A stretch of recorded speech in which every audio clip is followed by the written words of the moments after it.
Standing in front of the house of the headman, I felt a strange sense of dread. I used to say no to those in front of whom I would not raise my head, but today I am their daughter. I was going to teach, so I took a deep breath and rang the doorbell of their house. Their little daughter opened the door as soon as the first bell rang. As my gaze fell on her innocent, forgetful face, I stood there stunned. She was only 16 years old, but she looked like a fairy. You were right. My daughter is very innocent. I can't be harsh on her. That's why you are my daughter. Educate your daughter. Now I understand why she was so pampered. She taught me. As soon as I saw her, I greeted her and asked her a question. "Are you Sir Kashif?" I replied. When I shook her hand, she opened the door and said, "I was waiting for you in my head. All arrangements have been made. Come here to the drawing room." She brought me inside. While I had entered their house with a beating heart, a single word escaped my lips. I was not getting paid. A few days ago I used to come here to study, but today I am not getting paid. I was teaching my daughter, and it was necessary to be a little nervous. She was drawing for me. I had already taken her to the room and sat down. I was now answering questions about her subject. I was a BCom student, and now I have to help my mother by going to people's homes. I used to pay for my brother's education and my mother's expenses by giving tuition.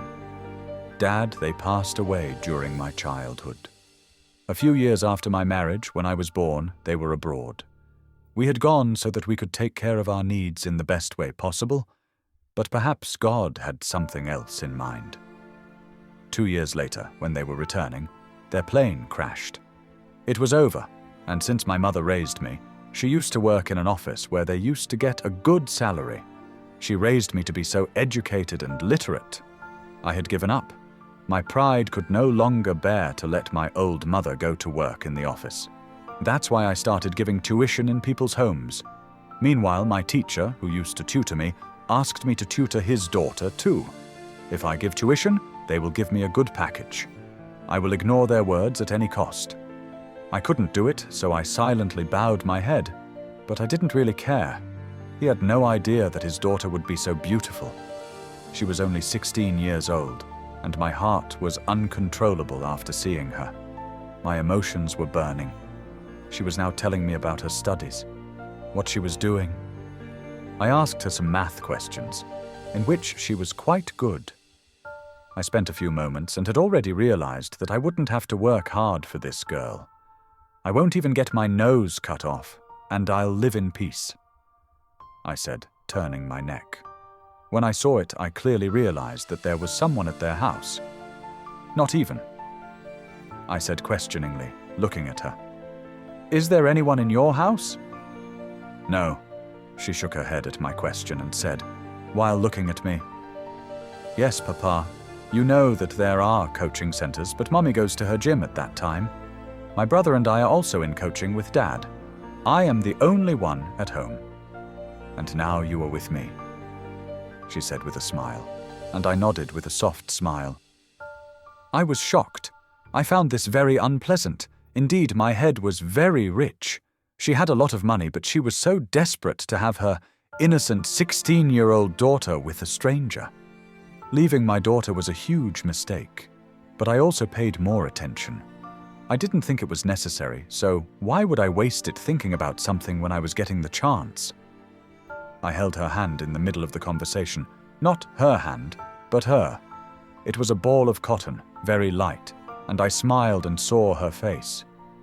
She was busy with her book with her head bowed. I said, gently stroking her hand, Please solve this quickly and show us.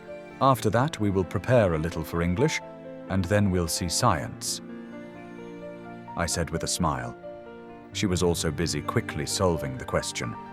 It was at that moment that I felt someone's presence, so I quickly pulled my hand back. I was very scared. I turned around and saw her. My mother was standing there, and as soon as she saw me, she greeted me, so I immediately took my place. I had met her many times before today, and upon seeing her, I always wondered how such a beautiful lady could be the wife of a chief. Of course, the head's personality was also good, but his personality was completely different from his wife's. She would fall down and say, looking at me, "When will you come?" I would also answer her with this. Miriam had already spoken. "It's been half an hour since I got to the gym." She looked at me and then nodded and went back to her room. She had gone inside. I understood that she had come early because of her daughter. I also thanked her in my heart, saying, "Come on, someone cares about their daughter, otherwise my head will be blown off.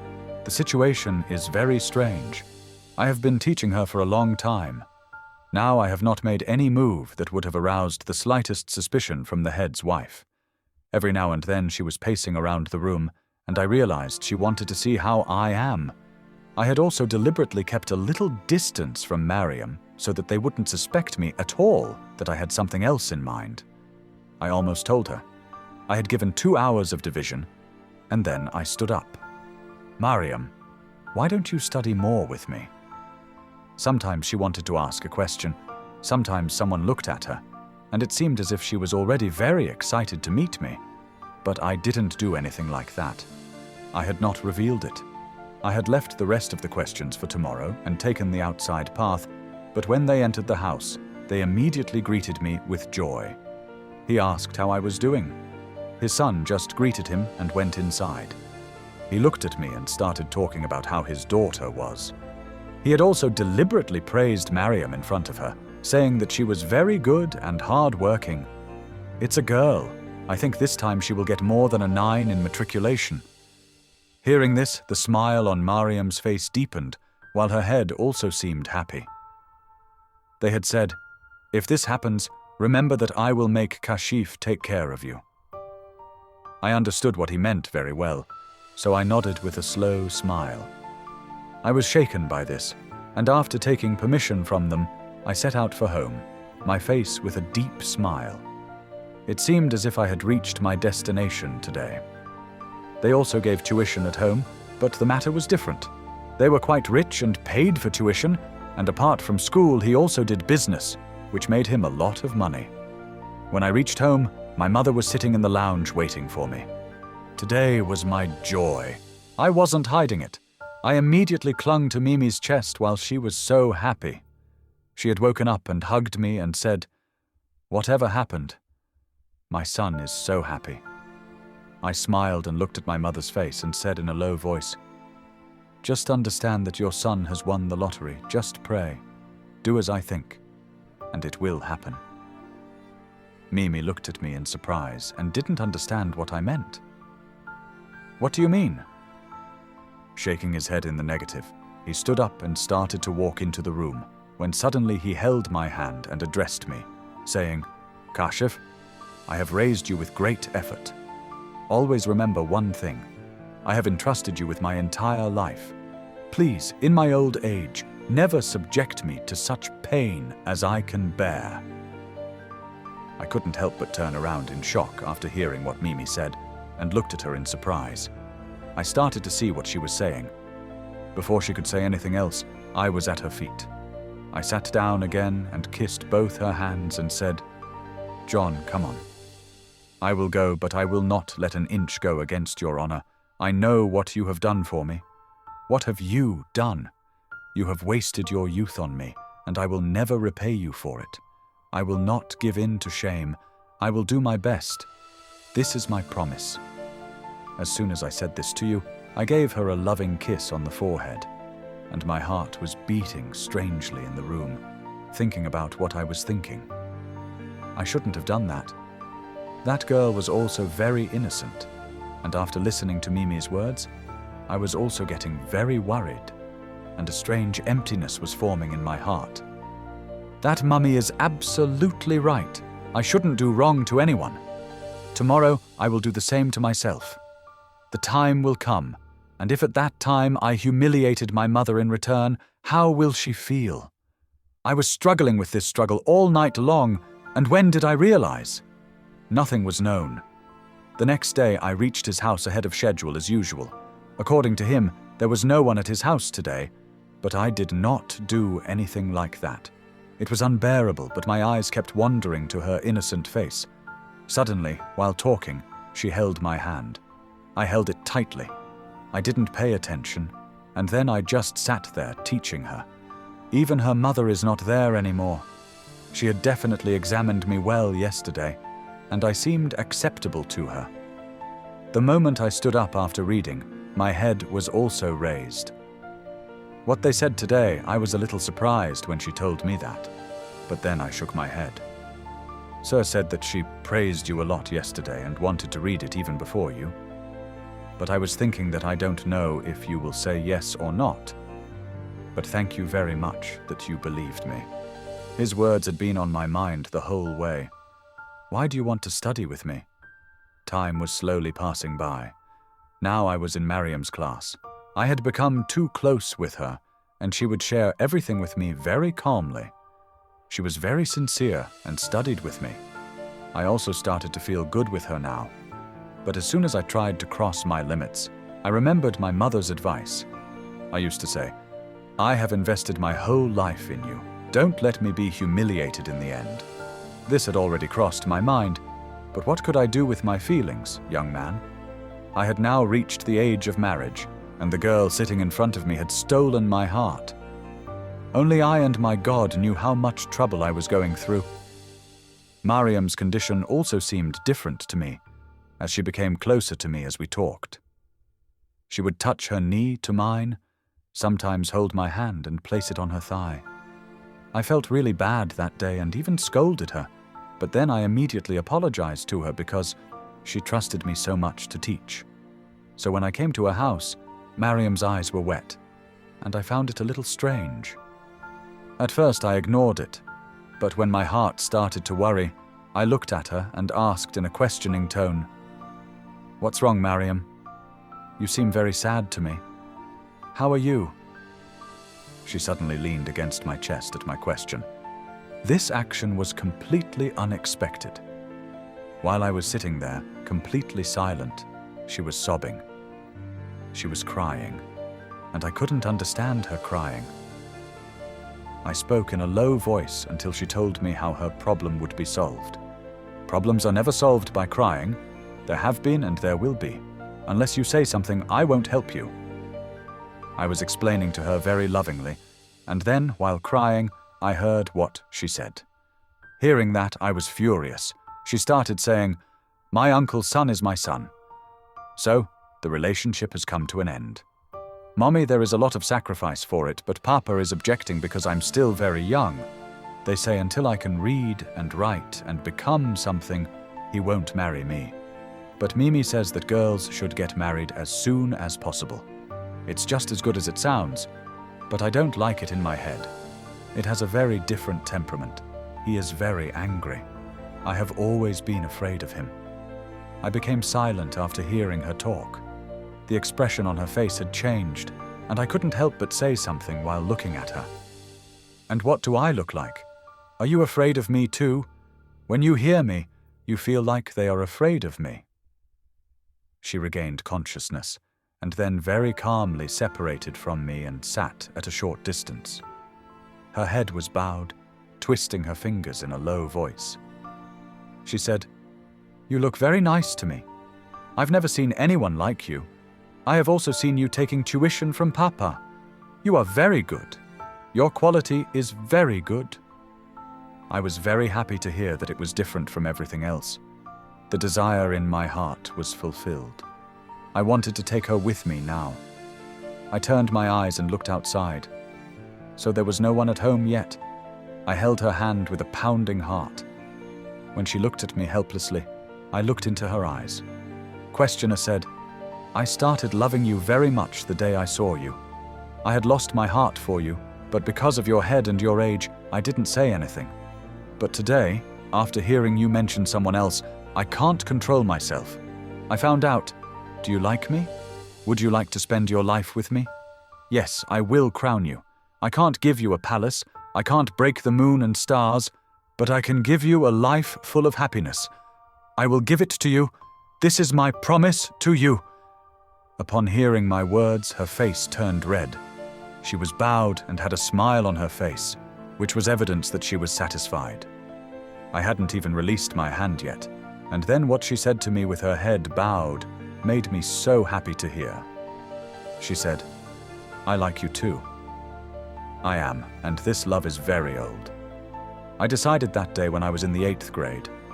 I had promised to tell you my heart's desire, but I never had the courage, nor did I ever dare to say something like that. But today I am very happy to hear you say it.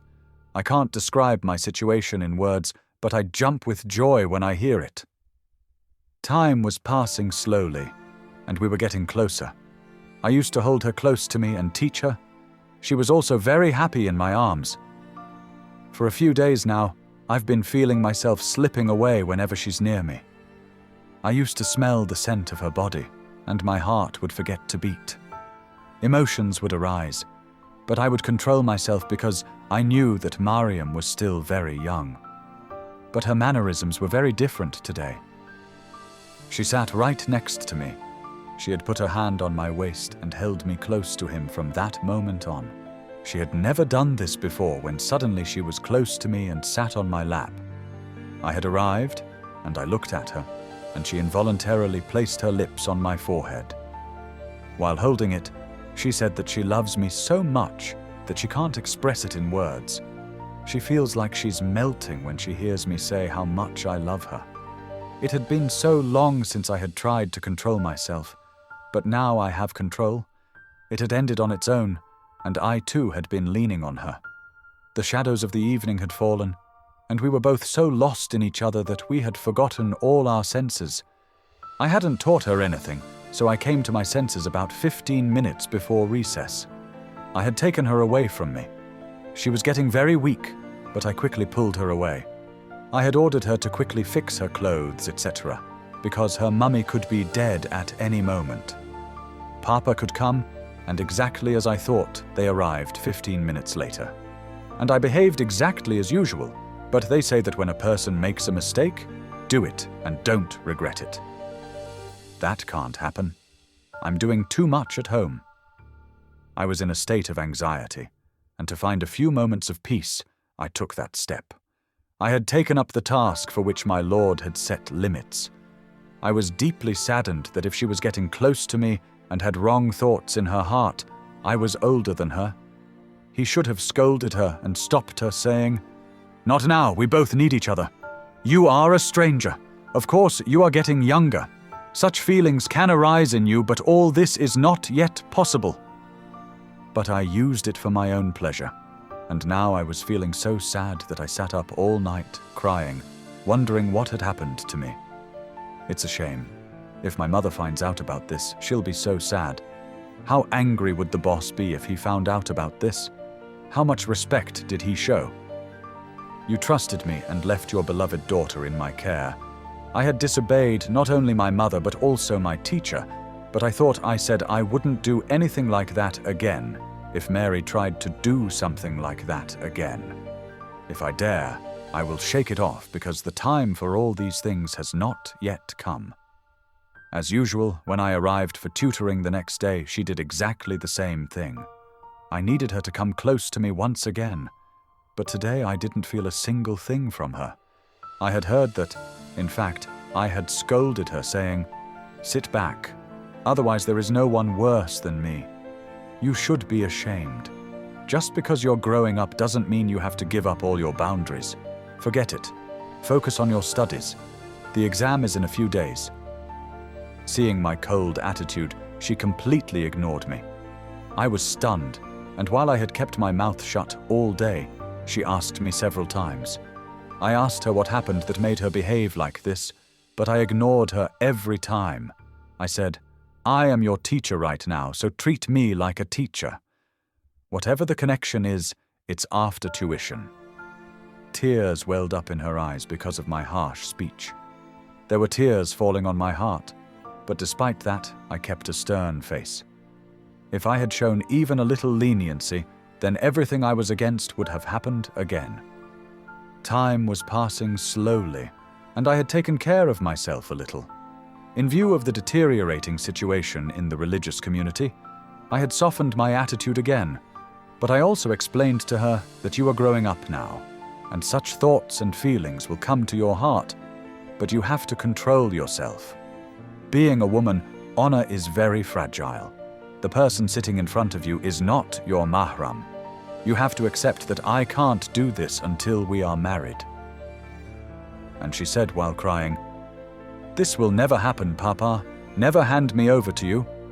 Younger brother says you are very poor, and father, I will marry someone rich. I want to do it at home, so mommy keeps telling me to say yes to my uncle's son. They are urging you to do something, but I had kept quiet, and I knew that the head will never marry my daughter off so soon, and I need to get on with my life now." I was supposed to be a little successful, but due to Mariam's health after the matriculation exam, I had thought about talking to my boss about this because Mariam's health was deteriorating. Her health was deteriorating. She had become very weak, and she had been in the hospital for 5 days now. She was unable to bear my separation at all. She had repeatedly told her Baba that she now wants to study her first year with me again. But he forbade it, saying that she was still too young and was still studying on her own. I can't do that right now. First year, you'll have to study under my coaching. That was the reason why we were both far apart now. But when I shook my head with all my might, I realized that we have become very close and love each other. So enough is enough. They were silent. They didn't say anything to me.